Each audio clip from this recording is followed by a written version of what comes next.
ஆண்டவராகிய இயேசு கிறிஸ்துவின் நாமத்திலே உங்களை அன்போடு வாழ்த்துகிறேன். மீண்டும் ஒரு ஆசீர்வாதமான நாளுக்குள்ளே கர்த்தர் நம்மை கொண்டு வந்திருக்கிறார்.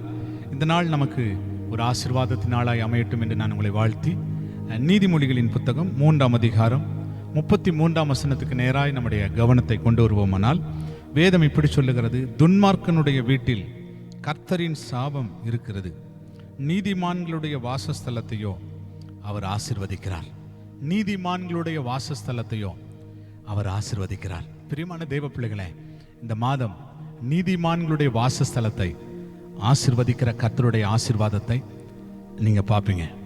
நீங்கள் நீதிமானாக உங்கள் குடும்பத்தில் இருக்கிறதுனால நீங்கள் தங்கியிருக்கிற அந்த வீட்டை கர்த்தருடைய ஆசீர்வாதம் நிரப்ப போகிறது.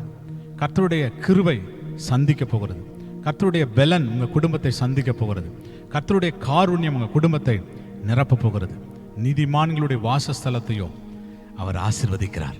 நீங்கள் நீதிமான்களாக இருக்கிறதுனால நீங்கள் தங்கியிருக்கிற அந்த வீட்டுக்குள்ளே ஆண்டவர் சந்தோஷமாக இறங்கி வந்து, ஆண்டவர் மகிழ்ச்சியோடு இறங்கி வந்து, நீங்கள் தங்கியிருக்கிற அந்த வாசஸ்தலத்தை, நீங்கள் தங்கியிருக்கிற அந்த இடத்தை ஆசீர்வதித்து மேன்மைப்படுத்துவார்.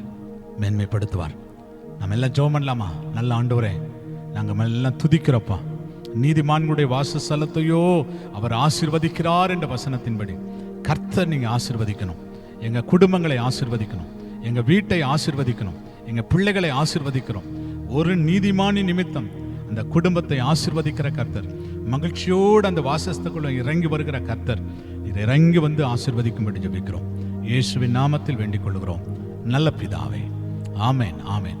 Price the lord. God bless you. கர்த்தர் உங்களை ஆசீர்வதிப்பார். ஆமேன்.